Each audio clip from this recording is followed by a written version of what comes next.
Assalamualaikum warahmatullahi wabarakatuh. Izin memperkenalkan diri, saya Faiza Zikro, Prodi PAI dengan NIM 2312100124. Di sini saya akan menjelaskan tentang prinsip-prinsip pengembangan kurikulum. Nah, sebelum kita membahas tentang prinsip-prinsip pengembangan kurikulum, di sini saya akan membacakan tentang latar belakang terlebih dahulu. Nah, salah satu upaya membina dan membangun generasi muda yang tangguh diantaranya adalah melalui pendidikan, baik yang diberikan dalam lingkungan keluarga, melalui pendidikan formal di sekolah, maupun pendidikan dalam lingkungan masyarakat itu sendiri. Nah, oleh karena itu, sekolah sebagai lembaga pendidikan formal harus ditentukan oleh adanya pelaksanaan kurikulum sekolah itu. Keberhasilan sumber daya manusia dalam segi pendidikan sangat dipengaruhi oleh adanya pemahaman seluruh personal di sekolah itu dalam melaksanakan kurikulum. Nah, jadi bisa dikatakan pengembangan suatu kurikulum di dalam terhadap sekolah itu merupakan salah satu sumber daya manusia dari segi pendidikan. Juga kurikulum pendidikan yang selalu berubah dan berkembang sesuai dengan kebutuhan pendidikan, yang mana seluruh komponen bangsa ikut memberikan dorongan bagi penyelenggara pendidikan untuk selalu melakukan proses perbaikan, modifikasi, dan evaluasi pada kurikulum yang digunakan. Nah, jadi kurikulum pendidikan ini senantiasa berubah pada waktu tertentu atau pada masa-masa yang dimana masa tersebut dibutuhkan suatu perubahan dalam suatu pendidikan ataupun dalam suatu kurikulum. Juga yang membantu perubahan dalam kurikulum pendidikan ini tidak hanya pihak-pihak sekolah saja, melainkan satu negara ikut membantu untuk melakukan proses modifikasi perbaikan tersebut terhadap kurikulum. Nah, di dalam proses pengendalian mutu pendidikan, kurikulum merupakan perangkat yang sangat penting karena menjadi dasar untuk menjadi kompetensi keluaran dari proses pendidikan. Kurikulum harus selalu dirubah secara periodik untuk menyesuaikan dengan dinamika kebutuhan pengguna dari waktu ke waktu. Mungkin kita dulu pernah merasakan yang dimana kita beranjak dari SD ke SMP, kemudian beranjak kepada SMA. Mungkin dulu kita pernah merasakan yang namanya kurikulum K13, yang dimana kurikulum K13 ini menyesuaikan pendidikan pada masanya, yaitu kebutuhan yang dihadapi pada masa itu. Nah, ketika kita beranjak kepada SMP dan juga SMK, kita juga merasakan lagi tantangan-tantangan baru, yang dimana kurikulum tersebut harus menyesuaikan dengan perubahan-perubahan atau kebutuhan pada zaman pada saat itu. Nah, kemudian di sini apa sih yang menjadi rumusan masalah? Nah, di sini saya dapat simpulkan itu rumusan masalah itu dengan apa itu yang dimaksud dengan prinsip-prinsip pengembangan kurikulum. Kemudian apa saja prinsip umum pengembangan kurikulum, nah yang nanti akan saya bahas. Kemudian apa yang menjadi prinsip khusus pengembangan kurikulum. Nah, tujuan daripada penulisan ini yaitu untuk mengetahui prinsip-prinsip pengembangan kurikulum, untuk mengetahui prinsip umum pengembangan kurikulum, dan untuk mengetahui prinsip khusus pengembangan kurikulum. Baik, di sini saya akan melanjutkan pembahasan hakikat prinsip-prinsip pengembangan kurikulum. Nah, kurikulum secara etimologi berasal daripada kata Yunani yaitu kurir, yang bermakna pebalap, dan kurer yang memiliki arti ruang untuk berlari. Nah, istilah kurikulum dengan demikian berasal dari bahasa Yunani kuno dan Roma, khususnya dunia olahraga, dan menggambarkan jalan yang perlu dilalui seorang pembalap dari awal sampai akhir. Nah, kata kurikulum sendiri yang umum digunakan dalam bahasa Arab adalah manhaj. Nah, ini berarti jalur yang jelas bagi orang untuk mengambil jalan yang berbeda dalam hidup masyarakat. Adapun secara terminologi, kurikulum diartikan sebagai suatu dokumen atau rencana tertulis mengenai kualitas pendidikan yang harus dimiliki oleh peserta didik melalui suatu pemahaman belajar. Nah, bisa dikatakan kurikulum ini merupakan suatu dokumen ataupun rencana tertulis yang harus dimiliki oleh peserta didik melalui suatu pemahaman belajar. Kemudian, kurikulum juga didefinisikan sebagai manhaj tadi, yaitu bermakna sebagai cahaya atau jalan cahaya yang dilalui orang dalam perjalanan hidupnya. Nah, kurikulum Di dalam konteks dunia pendidikan berarti jalur atau jalan yang terang yang ditempuh seorang guru dan siswa untuk bisa memperdalam pengetahuan, pemahaman, keterampilan, akhlak, serta nilainya. Nah teman-teman, dari pengertian ini mengandung arti bahwasanya kurikulum harus tertuang dalam dokumen ataupun rencana tertulis. Kurikulum sebagai dokumen bermakna kurikulum bahwasanya kurikulum berisi rencana kualitas hasil belajar yang harus dimiliki peserta didik. Kemudian kualitas bahan ataupun konten pendidikan yang harus dipelajari peserta didik. Kualitas proses pendidikan yang harus dialami peserta didik. Nah, kurikulum dalam bentuk fisik ini seringkali menjadi fokus utama dalam setiap proses pengembangan kurikulum karena ia menggambarkan ide atau pemikiran para pengambil keputusan yang digunakan sebagai dasar bagi pengembangan kurikulum sebagai suatu pengalaman belajar. Nah, dari sini saya akan menjelaskan tentang prinsip-prinsip umum pengembangan kurikulum yang dimana prinsip-prinsip tersebut terbagi menjadi beberapa bagian yang kemudian saya akan menjelaskannya secara satu persatu. Pertama, prinsip relevansi. Yang dimana prinsip relevansi ini secara umum, istilah relevansi diartikan sebagai kesesuaian atau keserasian pendidikan dengan tuntutan kehidupan masyarakat. Nah, artinya pendidikan dipandang relevan jika hasil perolehan pendidikan itu bersifat fungsional. Nah, ada dua macam relevansi yang harus dimiliki kurikulum, yaitu relevan keluar dan relevan di dalam kurikulum itu sendiri. Kemudian setelah kita mengetahui daripada pengertian prinsip relevansi sendiri, kemudian apa sih menjadi tujuan, manfaat, fungsi, macam, ciri, dan juga contoh daripada prinsip relevansi. Nah, di sini yang menjadi tujuan prinsip relevansi dalam pengembangan kurikulum ialah prinsip relevansi sendiri dalam pengembangan kurikulum bertujuan untuk memastikan bahwa isi dan proses pembelajaran sesuai dengan kebutuhan peserta didik. Nah, kebutuhan peserta didik yang dimana kurikulum harus selaras dengan perkembangan kognitif, emosional, dan juga sosial peserta didik agar pembelajaran lebih bermakna. Kemudian sesuai relevan dengan tuntutan dunia kerja. Nah, kurikulum sendiri harus membekali siswa dengan keterampilan dan pengetahuan yang dibutuhkan dalam dunia kerja, baik secara akademik maupun praktis. Kemudian relevan dengan perkembangan ilmu pengetahuan dan teknologi. Nah, kurikulum harus selalu diperbarui agar selaras dengan kemajuan iptek yang terus berkembang. Nah, karena pada zaman sekarang iptek itu sudah sangat ramai digunakan, jadi kurikulum sendiri harus menyesuaikan atau merelevansi dengan iptek tersebut, yang dimana ketika kita tidak relevan dengan iptek tersebut, maka kita akan ketinggalan perubahan zaman tersebut. Nah, kemudian relevan dengan konteks sosial dan juga budaya.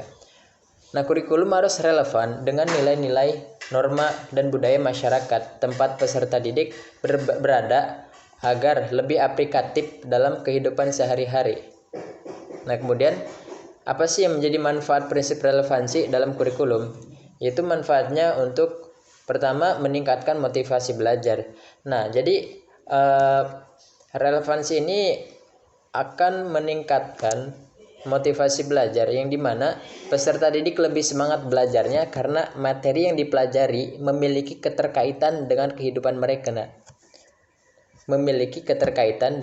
mereka. Nah, kemudian menghasilkan lulusan yang kompetitif. Nah, dengan kurikulum yang relevan dengan kebutuhan industri dan masyarakat, lulusan lebih siap untuk menghadapi tantangan dunia kerja. Kemudian mendorong pembelajaran kontekstual. Nah, peserta didik ini dapat menerapkan ilmu yang dipelajari dalam kehidupan nyata sehingga lebih mudah memahami dan juga mengingat materi. Kemudian mencegah ketimpangan pendidikan. Nah, dengan relevansi terhadap perkembangan zaman, kurikulum dapat membantu mengurangi kesenjangan antara pendidikan dan juga realitas kehidupan. Nah, prinsip relevansi sendiri menjadi kunci utama dalam memastikan bahwa pendidikan yang diberikan benar-benar bermanfaat dan sesuai dengan kebutuhan peserta didik serta masyarakat secara keseluruhan. Nah, setelah mengetahui tujuan dan manfaat, nah kemudian di sini saya akan memaparkan tentang daripada fungsi prinsip relevansi dalam pengembangan kurikulum. Prinsip relevansi dalam kurikulum berfungsi untuk memastikan bahwa pendidikan yang diberikan sesuai dengan kebutuhan peserta didik, perkembangan ilmu pengetahuan, dan tuntutan masyarakat. Fungsi daripada prinsip relevansi dalam pengembangan kurikulum itu diantaranya untuk menyesuaikan kurikulum dengan kebutuhan peserta didik. Nah, memastikan materi yang diajarkan sesuai dengan usia, kemampuan, dan juga minat siswa. Juga membantu siswa memahami dan menerapkan ilmu dalam kehidupan yang nyata. Kemudian, menghubungkan pendidikan dengan dunia kerja. Nah, prinsip ini menyiapkan peserta didik agar memiliki keterampilan yang dibutuhkan di dunia industri ataupun dunia kerja, dan meningkatkan daya saing lulusan di dunia kerja ataupun kewirausahaan. Kemudian, menyelaraskan dengan perkembangan ilmu pengetahuan dan teknologi. Nah, kurikulum ini sendiri harus diperbaharui agar tidak tertinggal daripada kemajuan iptek. Kemudian membantu siswa beradaptasi dalam perubahan zaman dan inovasi teknologi. Kemudian menjaga kesesuaian dengan nilai-nilai sosial dan budaya. Nah, kurikulum harus memperhatikan norma, adat, dan budaya lokal agar pendidikan tetap kontekstual, menghindari ketimpangan antara pendidikan formal dan kehidupan masyarakat. Kemudian membantu peserta didik dalam memecahkan masalah yang nyata. Nah, prinsip ini dengan pembelajaran yang relevan, siswa lebih mampu menghadapi tantangan kehidupan, mendorong pola pikir kritis dan inovatif dalam menyelesaikan masalah di lingkungan mereka. Kemudian mencegah kesenjangan antara pendidikan dan kebutuhan masyarakat. Nah, kurikulum yang tidak relevan bisa menyebabkan lulusan sulit mendapatkan pekerjaan atau merasa ilmunya tidak berguna. Nah, dengan prinsip relevansi ini, pendidikan menjadi lebih bermanfaat bagi individu maupun masyarakat luas. Nah, dengan demikian, prinsip relevansi berperan penting dalam menjadikan kurikulum lebih efektif, bermakna, dan berdaya guna bagi peserta didik serta masyarakat sendiri. Macam-macam relevansi yaitu terbagi menjadi dua, relevansi keluar dan juga relevansi dalam kurikulum sendiri. Relevansi keluar ataupun dikatakan relevansi eksternal, maksudnya antara tujuan, isi, dan proses belajar yang tercakup dalam kurikulum hendaknya relevan dengan tuntutan, kebutuhan, dan perkembangan masyarakat. Nah, apa yang tertuang dalam kurikulum hendaknya mempersiapkan siswa untuk bisa hidup dan bekerja dalam masyarakat, dan tidak hanya menyiapkan anak untuk sekarang, tetapi juga yang akan datang. Kemudian, yaitu relevansi di dalam atau relevansi internal. Nah, yaitu ada kesesuaian atau konsistensi antara komponen-komponen kurikulum sendiri yang meliputi tujuan, isi, proses penyampaian, dan penilaian. Nah, relevansi internal ini menunjukkan suatu keterpaduan kurikulum. Yang menjadi ciri daripada prinsip relevansi ialah sesuai dengan kebutuhan peserta didik. Nah, materi yang diajarkan sesuai dengan tingkat perkembangan kognitif, emosional, dan sosial siswa. Pembelajaran berpusat pada peserta didik atau dengan kata lain student centered learning. Kemudian berorientasi pada dunia kerja dan kehidupan nyata. Nah, kurikulum membekali siswa dengan keterampilan abad ke-21 seperti berpikir kritis, creativity, kolaboratif, dan komunikatif. Kemudian menyediakan mata pelajaran atau program keahlian yang sesuai dengan kebutuhan industri dan lapangan pekerjaan. Kemudian menyesuaikan diri dengan perkembangan iptek. Nah, kurikulum selalu diperbaharui agar tidak tertinggal dari kemajuan ilmu, pengetahuan, dan teknologi. Kemudian mengakomodasi nilai sosial dan budaya. Isi kurikulum tidak bertentangan dengan norma, adat, dan budaya lokal, mengajarkan wawasan kebangsaan dan karakter sesuai dengan jati diri bangsa, menghubungkan teori dengan praktik. Nah, pembelajaran berbasis proyek atau project based learning dan pengalaman langsung. Nah, adanya kegiatan praktik lapangan, magang, atau kerjasama dengan dunia usaha dan industri. Kemudian ciri selanjutnya itu fleksibel dan adaptif.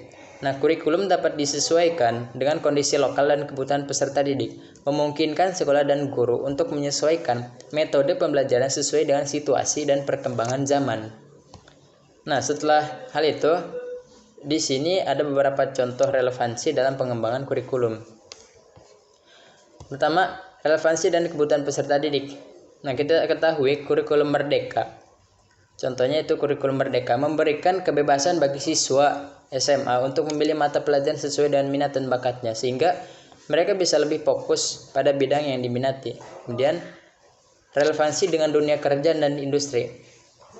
Nah, program SMK Pusat keunggulan atau contoh yang lain magang dan praktek kerja lapangan atau biasa kita sebut dengan PKL di SMK ini dan perguruan tinggi vokasi agar siswa memiliki pengalaman langsung di dunia industri sebelum lulus. Nah, kemudian relevansi dengan perkembangan ilmu pengetahuan dan teknologi. Integrasi teknologi dalam pembelajaran melalui platform Merdeka Mengajar yang membantu guru dan siswa mengakses materi berbasis digital. Pengenalan coding dan literasi digital dalam mata pelajaran informatika di jenjang SMP dan SMA. Penggunaan e-learning dan aplikasi pendidikan seperti Ruang Guru, Zenius, dan Google Scholar, Google Classroom dalam proses belajar mengajar. Kemudian, relevansi dengan sosial dan budaya. Nah, muatan lokal dalam kurikulum seperti pelajaran bahasa daerah, seni dan budaya daerah, serta kearifan lokal di masing-masing provinsi. Implementasi profil pelajar Pancasila. Nah, biasa kita sebut atau kita kenal dengan P5 dalam kurikulum merdeka untuk membentuk karakter siswa yang berlandaskan nilai-nilai Pancasila. Kemudian relevansi dengan permasalahan nyata di masyarakat. Nah, pembelajaran berbasis proyek based learning seperti siswa diminta membuat program penghijauan sekolah atau pengelolaan sampah untuk meningkatkan kesadaran lingkungan. Dan program Adiwiyata atau dengan kata lain program yang peduli terhadap lingkungan yang mendorong sekolah untuk mengajarkan kesadaran lingkungan melalui kegiatan seperti daur ulang dan juga penghijauan. Kemudian setelah prinsip relevansi yang kedua ada prinsip kontinuitas. Nah, kontinuitas memiliki arti kesinambungan, di mana yang dimaksud ialah perkembangan dan belajar harus memiliki kesinambungan antara satu kelas dengan kelas lainnya, antara jenjang pendidikan dan pendidikan lainnya, antara pendidikan dan juga pekerjaan. Kemudian, apa yang menjadi tujuan dan manfaat daripada prinsip kontinuitas? Nah, prinsip kontinuitas dalam kurikulum bertujuan untuk memastikan adanya kesinambungan dan keterpaduan dalam proses pembelajaran dari satu jenjang ke jenjang berikutnya. Yaitu tujuan diantaranya menjamin kelanjutan pembelajaran, memastikan bahwa materi yang dipelajari di jenjang sebelumnya menjadi dasar untuk memahami materi di jenjang berikutnya. Kemudian, menghindari pengulangan atau kesenjangan dalam pembelajaran yang bisa membuat siswa kesulitan memahami konsep baru. Dan juga mempermudah adaptasi dan perkembangan siswa. Nah, dengan kurikulum yang berkesinambungan, siswa dapat beradaptasi lebih mudah saat naik ke jenjang pendidikan yang lebih tinggi. Contohnya, dalam kurikulum merdeka, profil pelajar Pancasila diterapkan sejak PAUD hingga SMA agar pembentukan karakter berlangsung konsisten. Kemudian, itu meningkatkan efektivitas pembelajaran. Nah, dengan kesinambungan dalam kurikulum, guru dapat menyusun metode pembelajaran yang lebih efisien sesuai dengan perkembangan siswa. Siswa juga tidak perlu memulai dari nol setiap naik jenjang karena sudah memiliki dasar yang kuat dari pembelajaran sebelumnya. Nah, kemudian apa sih menjadi manfaat prinsip kontinuitas? Prinsip kontinuitas dalam kurikulum memberikan banyak manfaat bagi peserta didik, guru, dan juga sistem pendidikan secara keseluruhan. Nah, manfaat diantaranya itu menjamin pembelajaran yang terstruktur dan sistematis. Materi ajar disusun secara bertahap dari yang paling dasar hingga tingkat yang lebih kompleks. Kemudian, mempermudah pemahaman dan penguasaan materi. Nah, jadi siswa tidak perlu belajar dari nol setiap naik jenjang karena sudah memiliki dasar dari pembelajaran sebelumnya. Kemudian mencegah pengulangan atau kekosongan materi. menghindari tumpang tindih kurikulum yang membuat siswa mempelajari materi yang sama berulang kali. Membantu guru dalam menyusun strategi pembelajaran. Nah, guru dapat menyesuaikan metode pengajaran berdasarkan pengetahuan dan keterampilan yang sudah dimiliki siswa dari jenjang sebelumnya. Kemudian, menyiapkan siswa untuk masa depan. Nah, dengan kurikulum yang berkesinambungan, siswa dibekali dengan keterampilan dan pengetahuan yang berkembang secara bertahap. Nah, hingga siap memasuki dunia kerja atau pendidikan tinggi. Contohnya, kita langsung. Contohnya pembelajaran bahasa Inggris di SD, mengenalkan kosakata dasar. Di SMP mulai memahami kata bahasa, tata bahasa, dan di SMA fokus pada keterampilan komunikasi yang lebih kompleks. Kemudian, apa yang menjadi fungsi daripada prinsip kontinuitas dalam pengembangan kurikulum? Yaitu menjamin kesinambungan pembelajaran. Nah, memastikan bahwa setiap jenjang pendidikan melanjutkan materi dari jenjang sebelumnya tanpa ada kesenjangan. Nah, contohnya, siswa belajar konsep dasar sains di SD atau matematika, kemudian mengembangkan keterampilan tersebut di SMP dan melakukan eksperimen kompleks di SMA. Juga mencegah pengulangan atau kekosongan materi. Nah, menghindari tumpang tindih dalam pembelajaran sehingga siswa tidak belajar materi yang sama berulang kali. Kemudian memudahkan siswa dalam memahami dan mengembangkan ilmu. Nah, pembelajaran yang berkelanjutan membantu siswa memahami konsep dengan lebih baik dan tidak merasa bingung saat naik ke jenjang berikutnya. Misalnya, dalam pembelajaran matematika, siswa diajarkan operasi dasar di SD sebelum pelajari aljabar di SMP dan kalkulus di SMA. Kemudian membantu guru dalam menyusun strategi pembelajaran.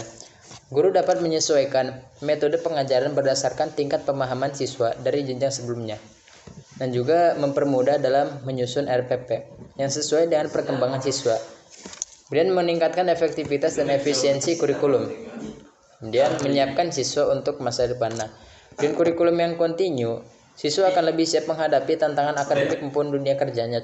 Contohnya, dalam pendidikan vokasi, siswa SMK diajarkan keterampilan dasar di kelas 10, keterampilan menengah di kelas 11, dan keterampilan lanjutan serta magang di kelas 12. Kemudian macam prinsip kontinu yaitu ada terbagi dua, yaitu kesinambungan di antara berbagai tingkat sekolah dan juga kesinambungan di antara berbagai bidang studi. Nah, kesinambungan di antara berbagai tingkat sekolah. Bahan pelajaran yang diperlukan untuk belajar lebih lanjut pada tingkat pendidikan lebih tinggi hendaknya sudah diajarkan pada tingkat pendidikan sebelumnya. Nah, bahan pelajaran yang diajarkan pada tingkat pendidikan lebih rendah tidak harus diajarkan lagi pada jenjang pendidikan lebih tinggi, sehingga terhindar dari tumpang tindih dalam pengaturan bahan dalam proses belajar mengajar. Kemudian kesinambungan di antara berbagai bidang studi. Nah, kesinambungan di berbagai bidang studi menunjukkan bahwa dalam pengembangan kurikulum harus memperhatikan hubungan antara bidang studi yang satu dengan yang lainnya.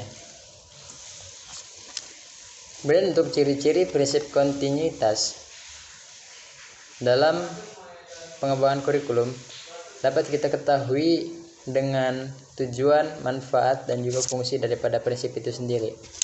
Nah, kemudian apa sih contoh-contoh daripada prinsip kontinuitas? Yaitu contohnya pembelajaran bahasa Indonesia yang berjenjang, yang dimana dimulai ketika TK, kita masih jenjang TK, bertahap berlanjut kepada SD, SMP, dan seterusnya. Kemudian mata pelajaran matematika yang bertahap, juga pendidikan IPA yang berkesinambungan, pendidikan agama dan budi pekerti yang konsisten, juga kurikulum SMK yang berjenjang, dan implementasi profil pelajar Pancasila. Kemudian setelah prinsip kontinuitas ada lagi prinsip fleksibilitas. Nah, fleksibilitas ini artinya lentur, luwes atau tidak kaku dalam memberikan kebebasan bertindak. Dan dalam kurikulum pengertian itu dimaksudkan kebebasan dalam memilih program-program pendidikan bagi murid dan mengembangkan program pendidikan bagi para guru. Kemudian apa sih yang menjadi tujuan dan manfaat daripada prinsip fleksibilitas dalam pengembangan kurikulum? Nah, prinsip fleksibilitas dalam pengembangan kurikulum berarti bahwa kurikulum harus dapat menyesuaikan dengan perkembangan zaman, kebutuhan peserta didik, serta kondisi sosial, budaya, dan teknologi yang terus berubah. Nah, kurikulum yang fleksibel memungkinkan adanya penyesuaian dalam metode pembelajaran, isi materi, serta strategi evaluasi sesuai dengan kebutuhan yang beragam. Yang tujuan daripada prinsip fleksibilitas yaitu menyesuaikan dengan kebutuhan peserta didik. Setiap siswa memiliki bakat, minat, dan kecepatan belajar yang berbeda. Nah, kurikulum fleksibel memungkinkan personalisasi dalam pembelajaran dan menyesuaikan dengan perkembangan ilmu pengetahuan dan teknologi. Nah, ilmu pengetahuan terus berkembang, sehingga kurikulum harus bisa diperbaharui agar bisa tetap relevan dan menyesuaikan dengan kondisi sosial, ekonomi, dan budaya masyarakat. Nah, kurikulum juga harus bisa diterapkan dalam berbagai kondisi sekolah, baik di perkotaan maupun pedesaan, serta memperhatikan kearifan lokal dan mempermudah inovasi dalam pembelajaran. Nah, kurikulum fleksibel memungkinkan penggunaan berbagai metode pembelajaran, termasuk pembelajaran berbasis proyek, teknologi digital, dan pendekatan kreatif lainnya. Dan apa sih menjadi manfaat daripada prinsip fleksibilitas? Itu memberikan kesempatan bagi guru untuk berinovasi. Nah, guru dapat menyesuaikan metode dan strategi pengajaran agar lebih efektif dan menarik bagi siswa, dan meningkatkan keterlibatan dan motivasi belajar siswa. Nah, siswa jadi lebih mudah memahami dan mengaplikasikan ilmu jika kurikulum menyesuaikan dengan minat dan kemampuan mereka. Kemudian mendukung pembelajaran berbasis kompetensi.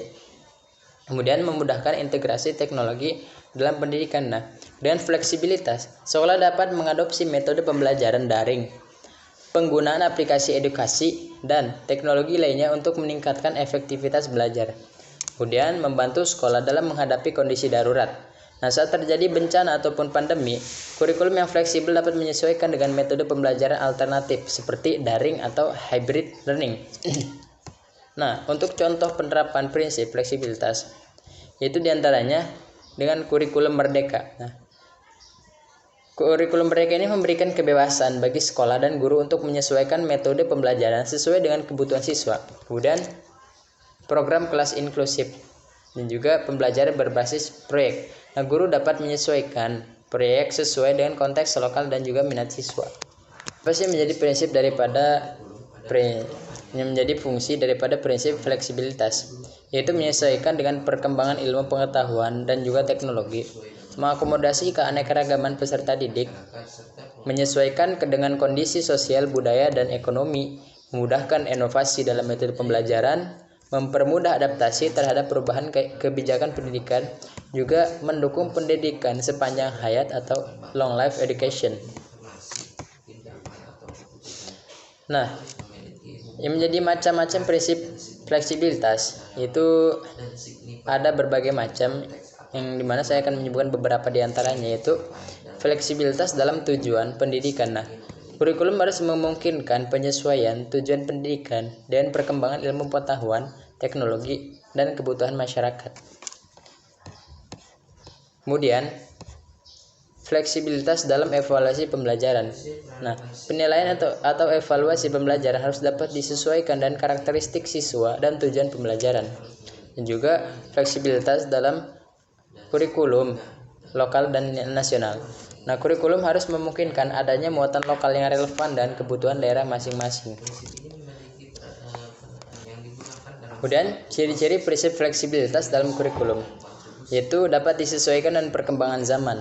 Kemudian mengakomodasi keanekaragaman peserta didik, memungkinkan variasi dalam metode pembelajaran, memberikan kebebasan dalam pemilihan materi pembelajaran, fleksibel dalam waktu dan tempo pembelajaran, dan evaluasi yang beragam dan tidak terpaku pada ujian tertulis. Nah, kemudian contoh daripada penerapan prinsip fleksibilitas itu diantaranya yaitu kurikulum merdeka, yang dimana memberikan kebebasan kepada sekolah dan guru untuk menyesuaikan metode pembelajaran sesuai dengan kebutuhan peserta didik. Kemudian muatan lokal dalam kurikulum. Nah, di daerah pesisir, kurikulum bisa memasukkan materi tentang ekonomi maritim, sedangkan di daerah pertanian bisa saja menambahkan teknologi pertanian modern. Kemudian pembelajaran berbasis teknologi e-learning. Nah, sekolah dapat mengadopsi blended learning, di mana siswa belajar secara daring dan luring sesuai dengan kondisi. Kemudian pendidikan inklusif. Nah, siswa berkebutuhan khusus mendapatkan pendekatan pembelajaran yang disesuaikan dengan kemampuan dan kebutuhannya. Kemudian kurikulum berbasis kebutuhan industri di dalam SMK dan vokasi. Nah, siswa bisa memilih bidang keahlian tertentu yang sesuai dengan minat dan peluang kerja di masa depan. Kemudian di sini saya akan menjelaskan daripada prinsip praktis atau efisien, yaitu mudah dilaksanakan, menggunakan alat-alat sederhana dan biayanya juga murah. Nah, prinsip ini juga disebut prinsip efisien. Betapa bagus dan idealnya suatu kurikulum kalau menuntut keahlian-keahlian dan peralatan yang khusus dan mahal pula biayanya. Nah, maka kurikulum tersebut tidak praktis dan sukar dilaksanakan. Kurikulum dan pendidikan selalu dilaksanakan dalam keterbatasan, baik keterbatasan waktu, biaya, alat maupun personalisasi. Kurikulum bukan hanya harus ideal, tetapi juga praktis. Kemudian, tujuan daripada prinsip praktis atau efisien yaitu mempermudah implementasi kurikulum di sekolah, menghemat waktu, tenaga, dan biaya, meningkatkan efektivitas pembelajaran, menghindari pemborosan sumber daya, menyesuaikan dengan kondisi sekolah. Nah, kurikulum juga harus bisa diterapkan di berbagai sekolah dengan fasilitas dan tenaga pendidik yang beragam.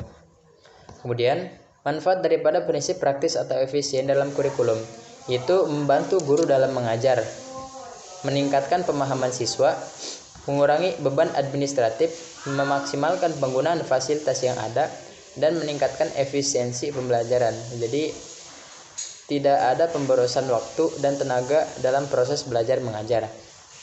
Dan fungsi daripada prinsip praktis atau efisien itu memastikan kurikulum dapat diterapkan secara nyata. Nah, kurikulum tidak hanya ideal di atas kertas, tetapi juga bisa dijalankan di sekolah-sekolah dengan berbagai kondisi. Kemudian memudahkan guru dalam mengadaptasi strategi pembelajaran, meningkatkan efektivitas manajemen sekolah, menghindari beban berlebih pada siswa. Kemudian macam daripada prinsip praktis yaitu prinsip praktis atau efisien yaitu efisiensi waktu, yang dimana kurikulum harus dirancang agar pembelajaran dapat berlangsung dengan waktu yang optimal tanpa membuang waktu yang tidak perlu, dan efisiensi tenaga, efisiensi biaya, dan praktis dalam penggunaan. Kemudian yang menjadi ciri daripada prinsip praktis atau efisien itu mudah diterapkan di berbagai kondisi sekolah. Kemudian tidak membebani guru dan siswa, menggunakan sumber daya secara optimal, fleksibel tetapi tetap terarah, kemudian mendukung efektivitas pembelajaran. Kemudian contoh daripada penerapan prinsip praktis atau efisien yaitu kurikulum merdeka. Nah, memudahkan guru untuk mengadaptasi pembelajaran sesuai dengan kebutuhan siswa tanpa harus mengikuti struktur yang terlalu kaku. Kemudian penggunaan media pembelajaran digital, pemanfaatan seperti Google Classroom, Ruang Guru, Zenius, dan YouTube Edukasi agar siswa bisa belajar tanpa harus bergantung pada buku cetak. Kemudian sekolah berbasis proyek. Nah, siswa belajar melalui proyek aplikatif dan tidak hanya bergantung pada teori. Dan metode flipped classroom. Nah, siswa belajar materi dasar di rumah melalui video, sehingga di kelas fokus pada diskusi dan juga praktik. Dan pelaksanaan ujian berbasis komputer. Nah, mengurangi penggunaan kertas dan lebih efisien dalam pengelolaan data hasil ujian. Kemudian, integrasi kurikulum nasional dengan muatan lokal. Nah, ini menghindari pemborosan materi yang tidak relevan dengan kebutuhan daerah masing-masing. Prinsip praktis atau efisien dalam pengembangan kurikulum menekankan kesederhanaan, efektivitas, dan efisiensi dalam pelaksanaannya, baik dari segi waktu, tenaga, maupun biaya. Nah, dengan menerapkan prinsip ini, proses pembelajaran menjadi lebih optimal, mudah diterapkan, serta memberikan manfaat maksimal bagi siswa dan guru, tanpa membebani mereka dengan hal yang tidak perlu. Nah, penerapan prinsip ini dalam kurikulum di Indonesia terlihat dalam berbagai inovasi, seperti kurikulum merdeka, e-learning, pembelajaran berbasis proyek, dan asesmen berbasis komputer yang bertujuan meningkatkan efektivitas pendidikan di era modern. Kemudian setelah prinsip praktis efisien, ada lagi selanjutnya yaitu prinsip efektivitas. Nah, dalam sajian bidang pendidikan, prinsip efektivitas ini dikaitkan dengan efektivitas guru mengajar dan efektivitas para murid belajar. Nah, Implikasi prinsip ini dalam pengembangan kurikulum ialah mengusahakan agar setiap kegiatan kurikuler membuahkan hasil tanpa ada kegiatan yang mubazir dan terbuang percuma. Kemudian apa sih menjadi prinsip efektivitas dalam pengembangan kurikulum? Yang pertama yaitu tujuan daripada prinsip efektivitas dalam kurikulum, yaitu mencapai tujuan pendidikan secara optimal, kemudian meningkatkan kualitas pembelajaran, mengoptimalkan penggunaan sumber daya, menyesuaikan dengan perkembangan ilmu dan teknologi, dan juga meningkatkan kesiapan siswa dalam dunia nyata. Nah, apa saja sih yang menjadi manfaat daripada prinsip efektivitas? Itu siswa lebih mudah mencapai kompetensi. Nah, guru dapat mengajar dengan lebih terstruktur. Kemudian sekolah dapat mengelola sumber daya dengan baik, meningkatkan motivasi dan minat belajar siswa, dan juga mempercepat proses pembelajaran dan menyesuaikan dengan perkembangan dunia kerja dan masyarakat. Kemudian, fungsi daripada prinsip efektivitas yaitu memastikan kurikulum berjalan sesuai dengan tujuan pendidikan. Kemudian, membantu guru dalam merancang pembelajaran. Juga mempermudah evaluasi hasil belajar, menghindari pembelajaran yang berlebihan atau tidak relevan, dan meningkatkan keterampilan siswa sesuai dengan kebutuhan masa depan. Nah, kemudian macam daripada prinsip efektivitas yaitu efektif dalam tujuan pendidikan. Contoh, kurikulum merdeka memiliki capaian pembelajaran yang fleksibel sesuai dengan jenjang dan kemampuan siswa sendiri. Kemudian, efektif dalam metode pembelajaran. Juga efektif dalam evaluasi pembelajaran, efektif dalam pengelolaan waktu dan sumber daya. Dan apa sih yang menjadi ciri daripada prinsip efektivitas? Yaitu berorientasi pada hasil yang jelas, menyesuaikan dengan perkembangan ilmu dan teknologi, fleksibel tetapi terarah, kemudian memanfaatkan sumber daya secara optimal, membantu siswa mencapai kompetensi yang diharapkan, juga memiliki sistem evaluasi yang jelas dan juga beragam. Nah, apa sih contoh-contoh daripada penerapan prinsip efektivitas? Yaitu contohnya kurikulum merdeka menyederhanakan materi pembelajaran agar lebih fokus pada kompetensi esensial. Kemudian pembelajaran berbasis proyek based learning atau PBL. Nah, membantu siswa memahami konsep melalui pengalaman nyata, bukan sekedar teori saja. Kemudian sistem asesmen formatif. Nah, guru tidak hanya menilai dengan ujian tertulis, tapi juga menggunakan diskusi, presentasi, dan juga portofolio. Nah, penggunaan teknologi dalam pembelajaran seperti pemanfaatan aplikasi Google Classroom, Genius, dan juga Ruang Guru untuk mendukung efektivitas belajar. Kemudian blended learning, kombinasi pembelajaran tatap muka dan online untuk memaksimalkan waktu belajar. Dan juga pembelajaran diferensiasi, memberikan materi yang disesuaikan dengan kemampuan dan kebutuhan siswa. Dan juga integrasi pendidikan berkarakter.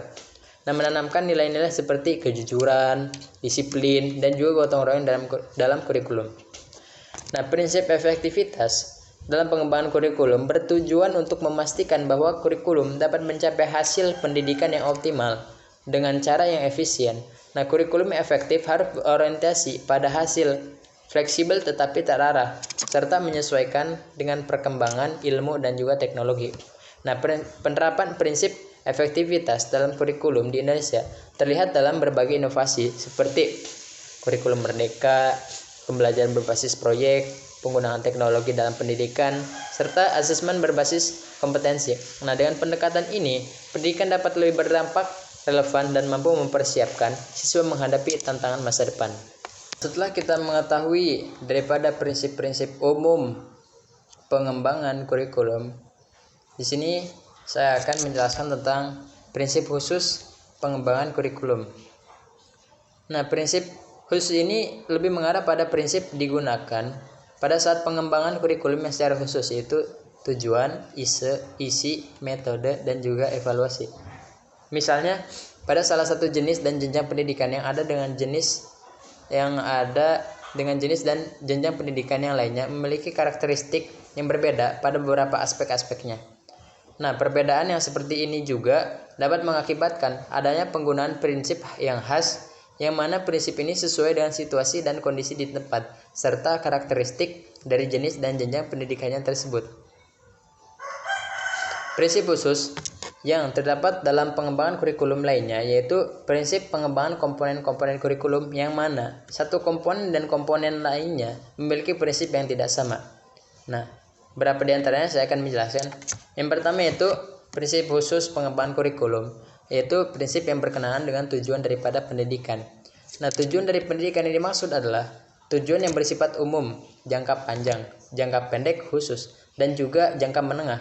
Nah, perumusan dari tujuan pendidikan ini bersumberkan dari ketentuan-ketentuan dan kebijakan-kebijakan dari pemerintah yang dapat ditemukan pada dokumen lembaga negara mengenai tujuan dan juga strategi dalam pembangunan, yang juga termasuk di dalamnya pendidikan, survei terhadap persepsi orang tua dan juga masyarakat mengenai apa yang mereka butuhkan dengan cara mewawancarai mereka maupun melalui angket, survei tentang pandangan para ahli dalam bidang-bidang tertentu yang dihimpun melalui angket, melalui wawancara, melalui observasi, maupun dari berbagai media massa, survei tentang sumber daya manusia, pengalaman pihak dalam masalah yang sama, serta hasil-hasil dari penelitian.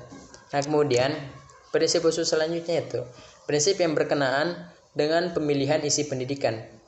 Nah, memilih isi pendidikan sesuai dengan kebutuhan pendidikan yang telah ditentukan oleh para perencana kurikulum yang memerlukan pertimbangan beberapa hal, yaitu memerlukan penjabaran tujuan dari pendidikan dan pengajaran ke dalam bentuk perbuatan hasil belajar yang khusus dan sederhana.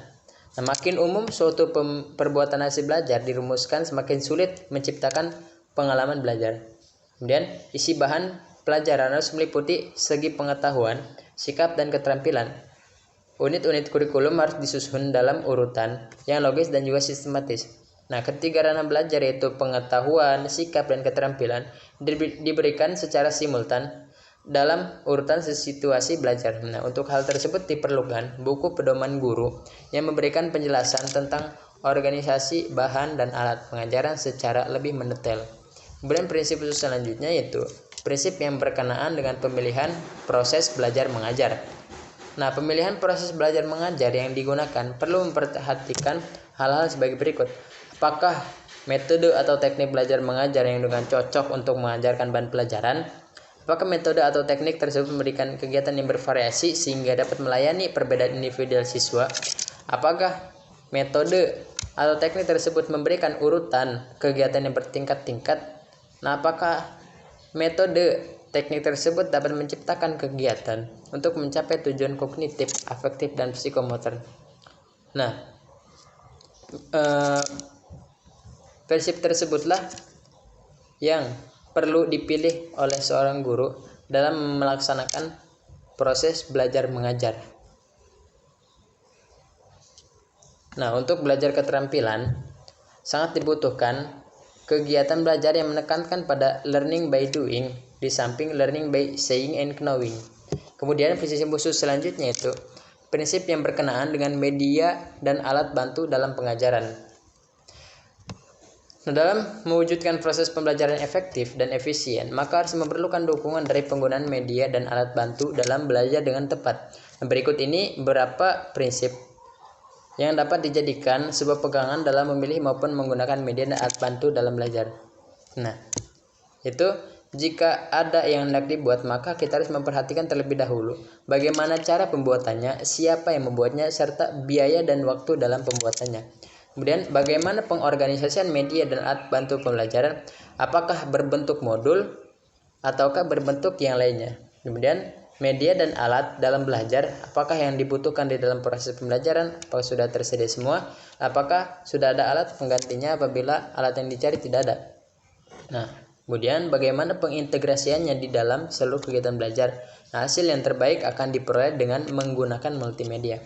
Kemudian prinsip khusus selanjutnya yaitu prinsip yang berkenaan dengan pemilihan kegiatan penilaian. Nah, penilaian merupakan proses akhir dalam kegiatan belajar mengajar. Nah, dalam proses penilaian belajar setidaknya mencakup tiga hal dasar yang harus diperhatikan. Yakni pertama, merencanakan alat penilaian. Nah, hal yang harus diperhatikan dalam fase ini ialah penentuan karakteristik kelas dan usia, bentuk tes atau ujian, dan banyaknya butir tes yang disusun. Kedua, menyusun alat penilaian. Nah, langkah-langkahnya adalah dengan merumuskan tujuan pendidikan pada ranah kognitif, afektif, dan psikomotorik, mendeskripsikan dalam bentuk tingkah laku siswa yang dapat diamati, menghubungkan dengan bahan pelajaran, serta menuliskan butir-butir tes. Nah, ketiga, mengelola hasil penilaian. Nah, prinsip yang perlu diperhatikan ialah norma penilaian yang digunakan dalam pengelolaan hasil tes serta penggunaan skor standar. Itulah penjelasan daripada prinsip khusus dalam pengembangan kurikulum. Nah, setelah kita menjelaskan tentang hakikat daripada prinsip-prinsip pengembangan kurikulum, kemudian prinsip umum pengembangan kurikulum, dan juga sampai kepada prinsip khusus pengembangan kurikulum. Nah, di sini saya akan menyimpulkan daripada penjelasan yang saya jelaskan tadi, yaitu pengembangan kurikulum merupakan proses yang harus dilakukan secara berkelanjutan untuk memastikan bahwa sistem pendidikan tetap relevan dengan perkembangan zaman dan juga kebutuhan masyarakat. Nah, prinsip-prinsip pengembangan kurikulum terbagi menjadi dua kategori utama, yaitu ada prinsip umum dan juga prinsip khusus. Prinsip umum meliputi prinsip relevansi, kontinuitas, fleksibilitas, praktis atau efisien, dan efektivitas. Nah, prinsip-prinsip ini memastikan bahwa kurikulum dapat diterapkan secara luas, sesuai dengan kebutuhan pendidikan, dan tetap efisien dalam penggunaannya. Nah, sementara itu, prinsip khusus berkaitan dengan aspek-aspek spesifik dalam kurikulum, seperti tujuan pendidikan, pemilihan isi pendidikan, proses belajar mengajar, penggunaan media dan alat bantu pengajar, serta kegiatan penilaian. Nah, prinsip khusus ini menyesuaikan kurikulum dengan kebutuhan spesifik di berbagai situasi dan jenjang pendidikan. Nah, secara keseluruhan, pengembangan kurikulum harus memperhatikan berbagai prinsip agar dapat menghasilkan sistem pendidikan yang efektif, efisien, dan relevan dengan perkembangan zaman serta kebutuhan peserta didik. Nah, mungkin penjelasan terkait hakikat prinsip-prinsip pengembangan kurikulum sudah saya sampaikan. Kemudian apabila terdapat kesalahan kata, salah ucap, saya mohon dimaafkan. Kurang dan lebihnya saya mohon maaf. Wabillahi taufiq wal hidayah. Wassalamualaikum warahmatullahi wabarakatuh.